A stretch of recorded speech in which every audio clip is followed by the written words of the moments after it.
Ladies and gentlemen, this is Prime. I got the one and only A Plus in the building. What's going on? Thank you for supporting the B side movement. This is the second interview. This is going to be really dope. You know, we're going to build on a lot of dope conversation on this platform. We focus on the DJ, you know, try to get a little backstory and, you know, how you got started and everything. You know, we try to touch on as much as we can. I want to thank you for giving me the opportunity to be a part of the Open Turntables movement. Definitely appreciate you and everything that you do. And Thanks for being a part of it. thanks. Your name, I like the name A Plus because that comes. Let's tell the people, like, how did you come across that name? So when I first started DJing, I was pretty much trying to figure out what my name would be. My real name is Aaron. Wasn't really much of a DJ name, I wouldn't say. I'm not no disrespect to anybody named DJ Aaron, but it didn't really fit his name for me. So I went through a couple of things, just trying to figure it out, trying to figure out what was catchy, what was right, what meant something to who I am, what I do. And over time, one day I was having a conversation with my friends about that same concept. And we were thinking about it. I was a college student at the time. I was an undergrad. So we were thinking about it and we were brainstorming a couple of things. They were like, well, your name is Aaron, but yeah, even maybe A Boogie. I was like, nah. A Wobbs, like, nah, none of these things fit. It was all too contrived. And then they were like, well, you're a scholar. You're in school, you're a student. Everybody knows this about you. What about A plus? And I was like, oh, that's actually, I like that. That's interesting. It sticks. And over time, one thing I believe in is that your DJ name finds you and then you have to earn it. Facts. So I donned A plus as a name, DJ A plus. And I was like, so I earned it by making that effort to always get a good grade. And most things I do in life, but particularly in DJing. So whenever I would go out, people would tell me, yo, they love the way I mix old school with new school, the way I was just putting different vibes together. At the end of every night, I would always get a congrats, a dap, a pound on like, yo, you did a great job. People would actually start saying it, yo, A plus, that was A plus. There was a time where on social media, people would put A plus, plus, plus, plus to say like, this was good. And it was all coming together that A plus really became my name because I would always get a good grade when I would DJ. And then the CEO part came after I organized my first LLC, started an actual business and became an actual CEO. Every DJ, many DJs rather, have surnames. So you have your main name. My main name was A plus, was DJ A plus. And then my surname became the CEO because I'm actually the CEO of an event. Dope. Of an event company. That's dope right there. I think that's an incredible story. I always find it interesting. I always want to know how people got their name. And I'm going to ask you something about that too. But before I do that, what year was it that you started DJing? I started in 2007. 2007, great. Officially, like technically 2007, but I began really full speed learning and growing in 2008. It took about a year. That's a longer story we could get into if you want. We're gonna try to touch on a lot of stuff. Trust me, we're gonna touch that. You know how life happens sometimes, and we got to step away from it. Did that happen at any point? I never had to step away from DJing. I've been DJing straight through, just building and growing and becoming better. That's great, man. And what was your first?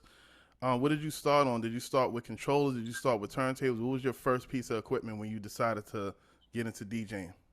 My very first rig, I went out and purchased two 1200 Technic 1200s and a Rain TTM 57 mixer.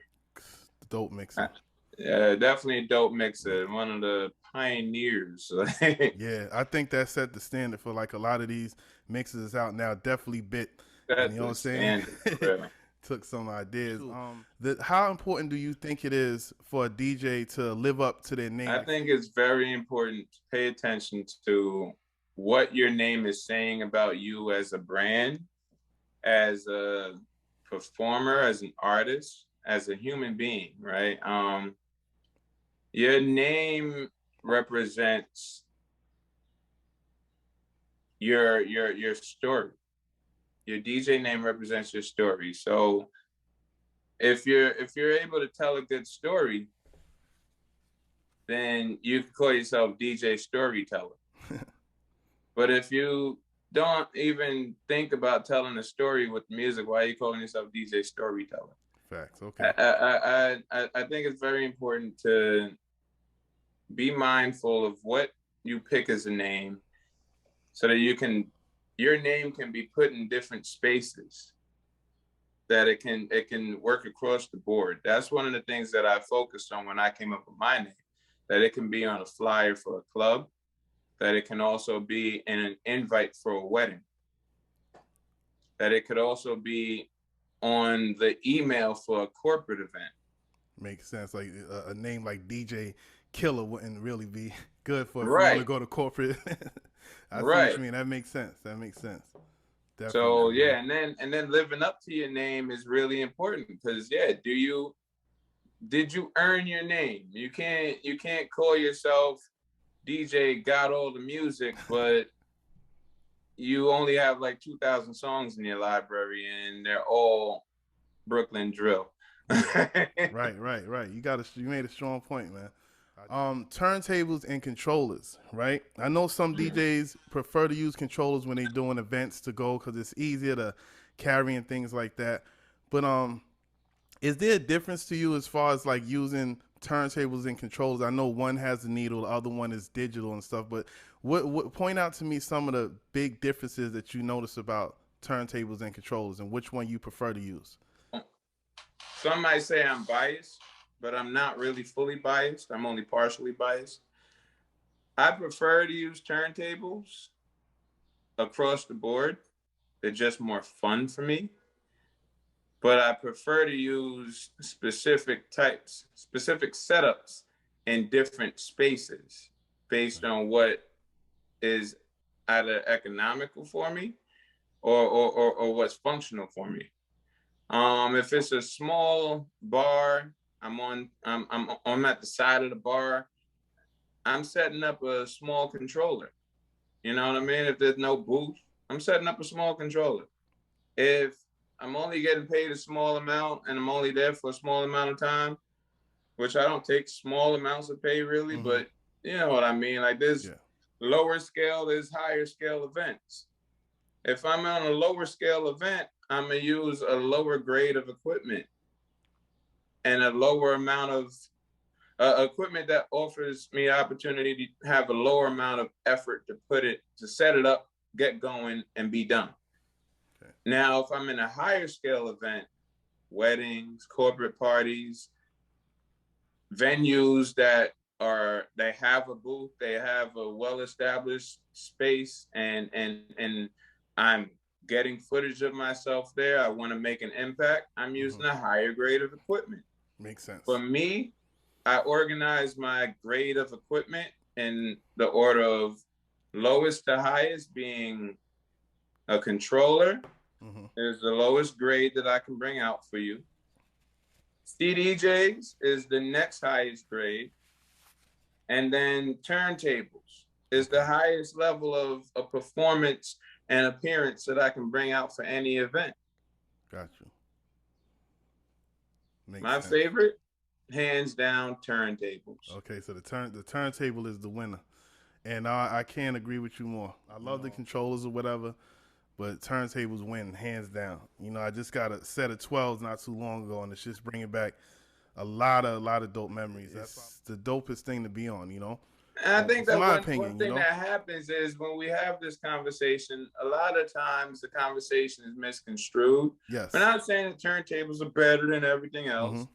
Personally, I feel like turntables are better than everything else. I own turntables and everything else. Yeah. But I particularly like the feeling of them over playing on anything else. Jog wheels just aren't fun for me.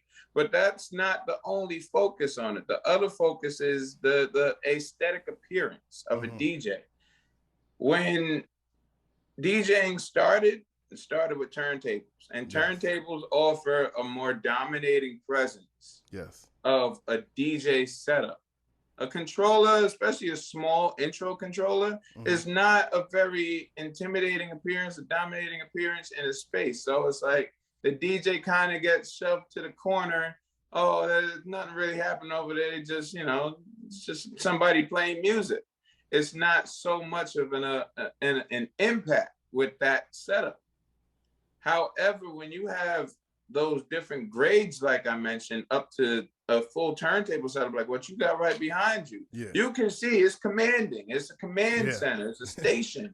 And it makes a visual impact on both clients, patrons, and even yourself on the things that you consider to do. The people that use turntables, that was basically raised on turntables, do you feel that they have an advantage over people that use controllers, and why? I think it's a skill advantage. Okay. I think that anybody who acquires a sense of comfort, and what's the word? A sense of comfort and competency on turntables. Anybody who develops that automatically has a skill advantage. Yeah. Because turntables require you to pay more attention. They require you to pay more attention to what you're doing, how you're doing it, and why. With the use of the needle, the need to clean it, the need to learn how to balance it and manipulate this device, it offers you a greater understanding and greater interest in things to do while DJing. It keeps you occupied with the craft and making an effort. That then translates into what I believe to be intrigue and interest. That now you're actually, I like to say, you're a nerd. You become a nerd at this. Like you really start to get deeper. Like now maybe you want to learn how to fix turntables. Yeah. You know what I mean? Maybe you want to start playing around and customizing different things, different types of needles, something more to think about. With a controller, you don't have all this extra stuff. You have your controller, that's it. That's all you got. There's nothing really to get into except maybe another controller. You know what I mean? Yeah. It's like modifying a car. You know what I mean? You have a turntable, you get to modify that. You get to do different things to make different things happen. You get to hit the power switch to let the record stop slowly, rather than just hitting the play pause button and it immediately stops, or having to go internally in a program to make that effect happen virtually. Yeah. There's something about the effect happening naturally versus the effect happening virtually that is more impactful. It's more fun to watch. It's more fun to experience and doing. For I think many people like us who really have been able to develop that appreciation for turntables. Yeah. It creates more interest and intrigue. You just get deeper into it. It's not as surface or superficial. Yeah. And that's just, it's just what different things have to offer the craft, right? Like you get deeper into the origins and the original equipment, get a mixer without hot cues and play some actual vinyls. You don't have to do this at a party. We're talking about practicing, ciphering, being in somebody's house and really being in the culture and the community. Get that opportunity to play on a mixer with just vinyls, and you'll get deeper into the music of it. Yeah. Right. Not just on the surface of I'm playing a song and trying to play as many files as you can. Now you have to sit down and listen to the track that you just put on. That's why I feel like every DJ definitely should experience those other elements of, using controllers, using turntables, just get the feel for that. Not using the sync button. I see a lot of DJs use that sync button, and it's like, and we didn't have no BPMs, nothing like that. Like we had to do it off of the feeling, off of the vibe, you know, getting You the had your feeling of it, taste in you know. music, and you had Yeah. your what you knew sounded hot. And I, this comes down to creativity. The sync button, there's nothing wrong with the sync button. The sync button, as it is a perfect device. yeah. It was created to do what it does. Now, how a person uses it and or abuses it is the problem, or can be the problem. I Yeah. think the abuse of the sync button is an issue. Yeah, If definitely. you don't know how to beat match manually, or even just adjust the speed of music manually, and you just constantly, once you learn that to hit that beat, that sync button, you're like, forget everything that this sync button actually is meant, like, is helping me do. Forget all of that manually and just use it endlessly without any attention to what's happening with the music, whether it sounds good this fast or this Mm-hmm. slow. You just sync because somebody told me I had to beat match, and so I just hit the sync button so I don't have to keep doing it. It's Yeah. like, why are you being so lazy? That's the problem. Yeah, But the that's sync button itself can be used for many creative purposes.